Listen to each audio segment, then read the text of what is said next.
د جواک ټي وي ډیرو قدرمنو کتونکو ستړي مشه. زه سلیمان کامل یما ستاسو په خدمت کې بیا حاضر شوی یما. نن د قدرمن خاطر مانیروال په حواله باندې یو ویډیو خورول غواړم چې د دوی همدا اوس پوره 15 کتابونه چاپ شو د پریس نه راغلل. نو په دې وجه باندې دې ته د درناوي او د دې د عزت افزایی او حوصله افزایی دپاره دا ویډیو تاسو سره شریکوم. دې سره به د دې کتابونو تعارف هم وشي او چونکې تاسو خو قدرمن خاطر مانیروال پیژنئ چې د مانیرې اوسیدونکی دی. دا وخت په برطانیه کې استوګن دی. دوی نږدې 3 لسیزې په برطانیه کې تیرې کړې. خاطر صاحب د پیشې په لحاظ وکیل دی خو پښتو ادب او تاریخ سره مینا په وینه کې ګډه ده. خاطر صاحب د پښتنو په سیاست هم جوور نظر ساتي او د پښتون غلامي ډیره د نږدې نه محسوس کړې ده.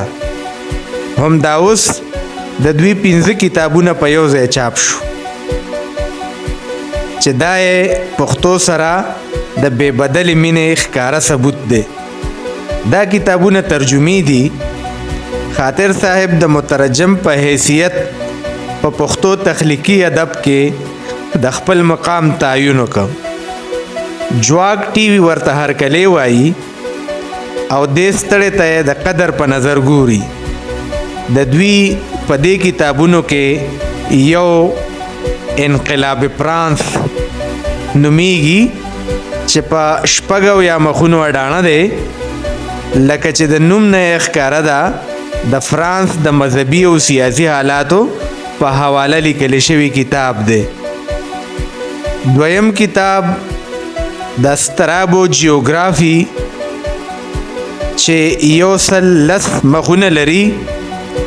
په دې کتاب کې د ساکانو، مدایانو، پارتیانو او نورو نسلی ډلو 2000 کلن تاریخ، دود، دستور، میشت، ځایونه او جغرافیه بیان شوي دي. پښتون آرین دی. په آرین کې ساکان او په ساکانو کې ساکا هما ورګا او سارا اوکا باندې هم بحث شوی دی. دریم کتاب دی پتان دی. دی پټان چې د خان عبدالغنی خان د کتاب ژباړه ده. دا کتاب په 2 یا مخونو مشتمل دی. دا کتاب په انګریزي کې لیکل شوی وو چې وړاندې هم ترجمه شوی دی. خاطر صاحب یې د ژباړلو ضرورت یو ځل بیا محسوس ک او چاپ یې ک. د څلورم کتاب نوم دی امریکایي اوختون چې ټولې صفحې 38 دي. دا د امریکا د انقلاب په حواله مفصل کتاب دی چې د سیاست د طالب علمانو دپاره د اهمو سیاسي مباحثو نچوړ دی. او 5م کتاب ساکا راوکا د پښتنو د لرغوني تاریخ یوه شننه او څېړنه ده چې ټول مخونه یې 112 دي. دا ټول کتابونه د لوستو جوګه دي.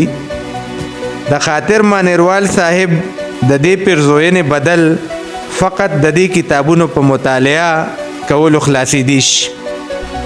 باید چې هر ملګری که نوي چې یو کتاب ضرور واخلي او ویې لولي بلکې نورو ملګرو ته هم د لوستلو ترغیب وکړي. دا کتابونه تاسو ته د مرکه پبلیکیشن نه ترلاسه کیدی شي.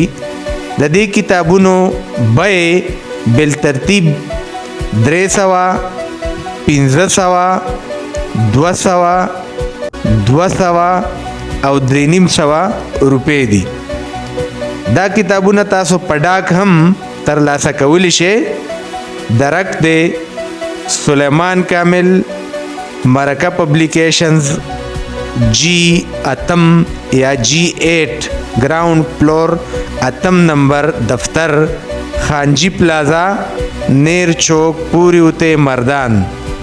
دا واٹس اپ نمبر په دې ډول دی 0315 یعنی 315 څلور دوه وارې اوه درې څلور اوه درې 0315 اوه څلوېښت درې اویا څلور سوه درې اویا.